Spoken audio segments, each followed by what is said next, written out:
কাবিননামা।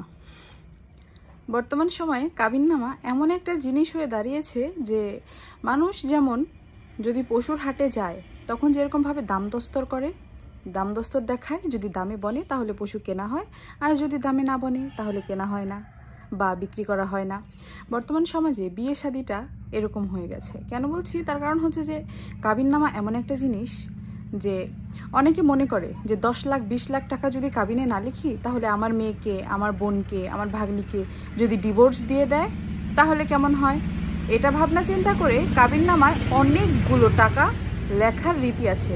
কিন্তু যারা এই সমস্ত জিনিস লেখে তারা হয়তো বা জানে না যে কাবিননামায় যতগুলো টাকা লেখা হয় সেই সমস্ত টাকাই পরিশোধ করে দিতে হয়। সেই টাকা পরিশোধ করে না দিলে স্বামী স্ত্রীর সম্পর্ক হারাম সম্পর্ক হয়, আর সন্তানগুলো হয় জারজ সন্তান। এটা অনেকেই হয়তো বা জানে না। অনেকে মনে করে কাবিননামায় যদি বেশি টাকা না লেখাই তাহলে যদি ডিভোর্স হয়ে যায় সংসারে। আসলে বিষয়টা এরকম না, চিন্তাধারাগুলো পরিবর্তন করা উচিত। তার কারণ হচ্ছে যে ডিভোর্স যদি হয় তাহলে যদি 50 লাখ টাকাও কাবিননামায় থাকে তবু ওই ছেলে যেইভাবে হোক নিজের কিডনি বিক্রি করে হলেও সে টাকা পরিশোধ করে মেয়েকে ছেড়ে দিবে। আসলে সম্পর্কের মধ্যে কাবিননামার টাকাটা, এই যে ডিল, চুক্তিটা, এই চুক্তিটা ইম্পর্টেন্ট না। ইম্পর্টেন্ট হচ্ছে তাদের মধ্যে ভালোবাসা, বন্ডিং, একে অপরের প্রতি বিশ্বাস, মনের মিল। এই জিনিসগুলো যদি থাকে তাহলে কুড়ে ঘরের মানুষ অনেক সুখে থাকতে পারে।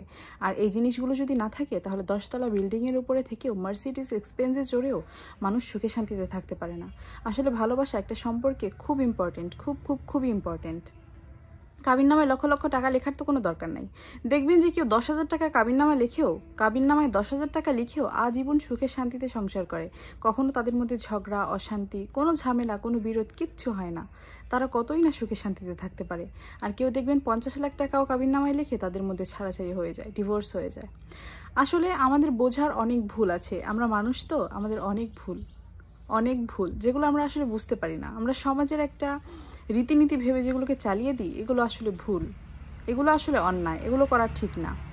যেমন ধরেন যে কথা বলছিলাম যে সুখ শান্তি, ডিভোর্স, এগুলা হচ্ছে যে ওই যে বললাম লক্ষ লক্ষ টাকা কাবিননামায় লিখেও কোনো লাভ নাই যদি একে অপরের মধ্যে মনের মিল, ভালোবাসা, বন্ডিং না থাকে। এই ভুলগুলো করা একদম অনুচিত। অনেক ছেলেরা তো আছে যে বাসরাতে স্ত্রীর হাতে পায়ে ধরে এক প্রকার মাফ চেয়ে নেয়। এতগুলো টাকা কাবিনে লেখার কি দরকার? যে টাকা পরিশোধ করতে পারবেন না, মাফ চাইতে হবে। সমাজকে পরিবর্তন করুন। মানুষ পরিবর্তনশীল, বুঝতে শিখুন, ভালো থাকতে পারবেন ইনশাআল্লাহ। এই সমস্ত রীতিনীতির চক্করে জড়িয়ে সারাটা জীবন বিবাহিত সম্পর্কিত হওয়ার পরেও সারাটা জীবন জিনার গুনায় লিপ্ত হই আমরা, আমাদের বোঝার ভুলের কারণে। সারাটা জীবনে যে সন্তানগুলো জন্ম হয় সেগুলো জারজ সন্তান হয়। এগুলো আমাদের সৃষ্টি করা কোনো আইন না, ইসলামিক কথা, ইসলামের কথা, হাদিসের কথা, আল্লাহ তাআলার সৃষ্ট আইন। তাই কাবিননামা ঠিক ততটুকুই লিখুন, টাকার পরিমাণটা যতটুকু আপনি পরিশোধ করতে পারবেন, যতটুকু আপনার জামাইয়ের পরিশোধ করার তৌফিক আছে ততটুকুই লিখুন, তার বেশি লিখবেন না। আজ এই পর্যন্তই। ভালো থাকবেন সকলে। ভালো লাগলে অবশ্যই লাইক, কমেন্ট অ্যান্ড শেয়ার করবেন এবং চ্যানেল সাবস্ক্রাইব করে পেজ ফলো করে পাশে থাকবেন। আবারও চলে আসবো সুন্দর এবং শিক্ষণীয় কোনো গল্প নিয়ে। ততদিন ভালো থাকবেন, সুস্থ থাকবেন। সকলকে অসংখ্য ধন্যবাদ। আল্লাহ হাফেজ।